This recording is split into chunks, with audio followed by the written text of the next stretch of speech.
This is the Big O Show. This is the Big O Show. Well, it's great to be in the food business these days. Yes, it is. Especially after the COVID-19 thing that we just went through. So going from one game of football to another game off the grill, pretty tough careers. Yeah. But I'm happy to survive.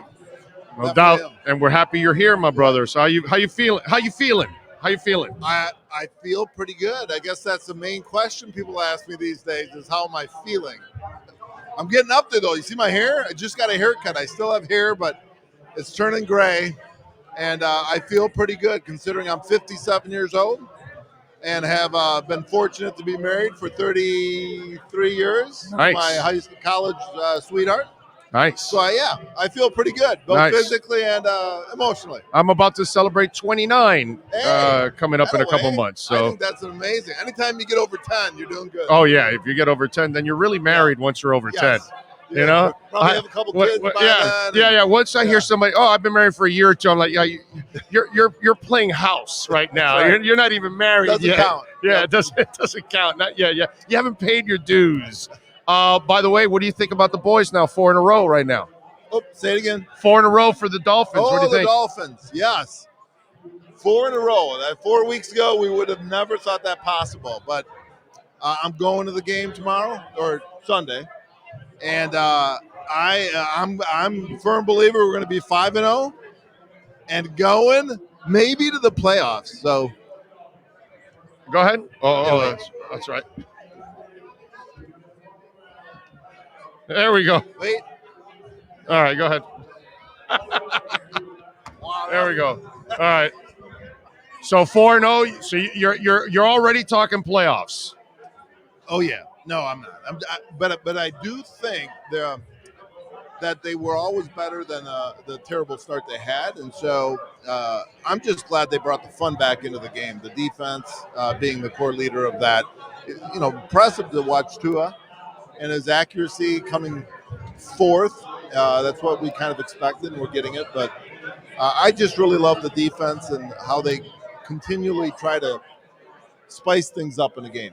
Turnovers and big plays and batted down balls and those type of plays make it entertaining for the fan and actually make a pretty good strategy for a defense with good corners and a pass rush that can throw a lot at the quarterback. So yeah, I love the game that they're playing right now. Of course, I'm going to be a fan if they're, I'd say this, 0-16. Of course. Nowadays, 17. But how about Phillips? How do you the kids now? It looks like they took them a little off of coverage and those kind of things, and they unleashed them, and they said, get after the quarterback. And dude almost had 4 sacks last week. He had 3. So what do you think of Phillips? Yeah, I mean, he's got to prove himself. I mean, every first rounder these days, there's a lot of pressure on them. They don't get a pass for the first year or two. Back when I played, you were actually surprising if you played and made a big impression. But, those days are over. So I think he's got the pressure on him. I'm glad that they're finding a way to use his talents. And I just think he's got to, I'm always looking critically at defensive play and seeing how they tackle, how aggressive they are. And, I'd encourage him to continue to take that aggression all the way through a hard tackle. Now, I know you can't use your head anymore like I could, but, I feel like he's got the speed and the physical talent to be a great player. I'm looking for him to mature quickly. So while you're looking at the defense, early on, they weren't having success. They were making all kinds of mistakes, giving up all kinds of yardage. Last couple of weeks, it looks like he changed the defense. It kind of went back to that amoeba-style defense. And so what did you see different from the first part of the first half of the season and now what we're watching now from this defense? What did he change in your eyes that made it – why did he choose – well, obviously it works, but why did he choose not to attack from the beginning? Yeah, I don't know if there was that much of a distinction between the beginning and currently between the strategy of the defense. I do think that certain players who are injured can really affect the effectiveness of a strategy like that. I mean, first of all, you have to like Raekwon Davis is what you're saying? Well, I love the defensive line when they're healthy and they're in there. You can do a lot of things with strong corners and a strong defensive line. You can do a lot of things. It's by throwing players at the offensive line and constantly confusing them. Or you can have the Jason Taylor kind of out exterior lineman that every play confuses them. But with strong corners, you can do a lot of creative things. And I think that's what they're doing. And they're finding – I do feel – I could be wrong about this – that they're healthier. They have their big boys up front. And every game I watch, and I'm not overly critical, I see the same personnel, which gives me comfort that, they're gaining experience. They're playing as a team. They're healthy. And with that comes the ability to do some creative things. And I think they're finally being effective in doing that. Van Ginkel. What are your thoughts on Van Ginkel? First of all, he comes from Wisconsin. I know he played at Wisconsin.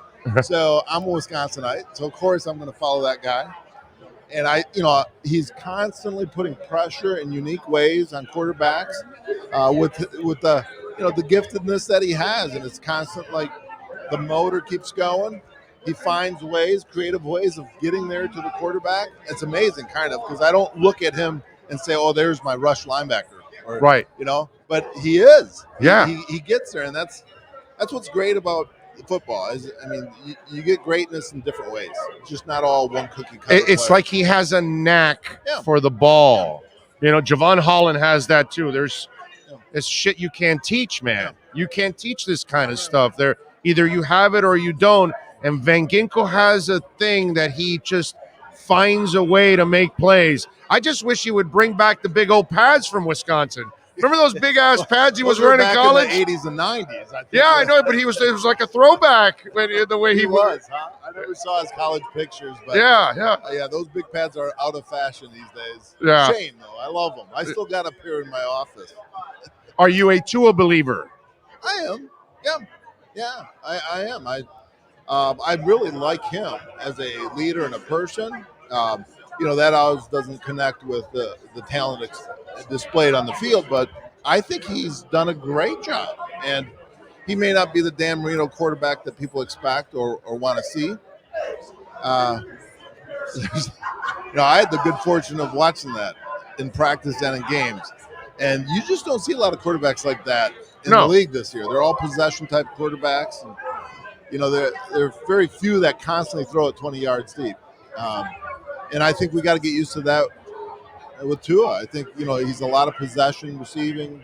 80% is unheard of in Dan's day. But these days, I think it's almost a replacement for a good run game. I'll let you go on this. What was your reaction, John? And we're talking with the great John Offerdahl, by the way. What was your reaction when people were already off the Tua bandwagon? They want to fire Chris Greer already. They're hating that they didn't get Justin Herbert.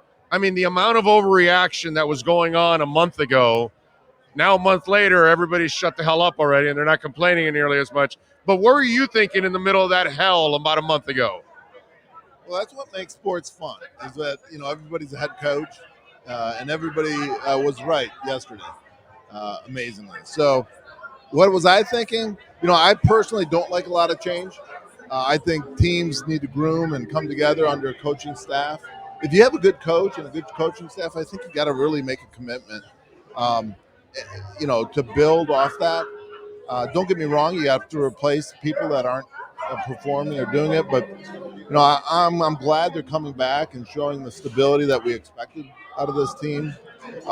If this year doesn't get them to the playoffs, I still think it's a redemption year. We got to find a way of starting a little faster so we don't always have to stress out at the beginning of the year and have all these conversations when at the end of the year we look like a legitimate good team. So I firmly believe in the coach, and I want to continue to see them build. By the way, who's your favorite linebacker to watch in the NFL?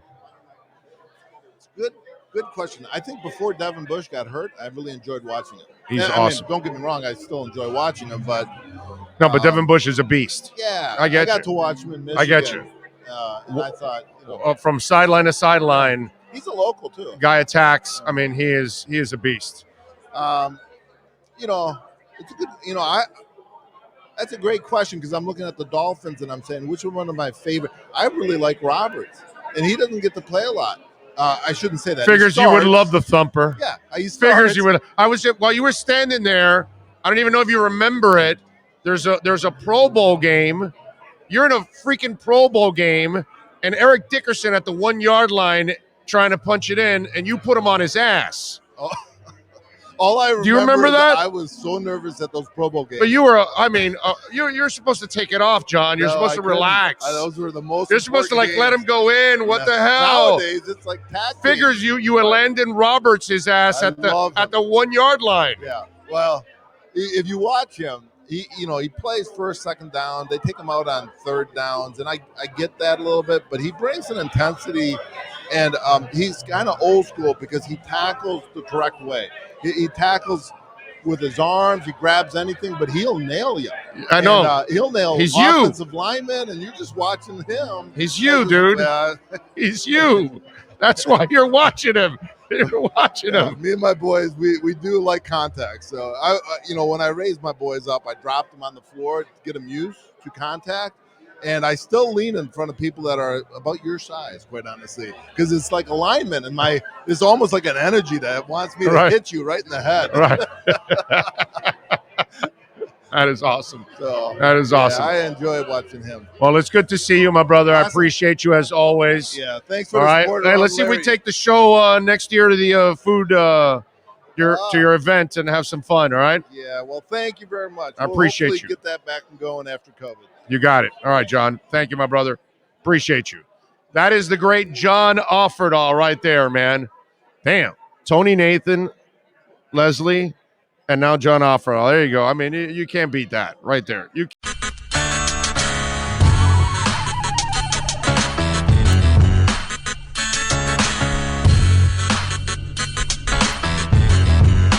This is the Big O Show. This is the Big O Show.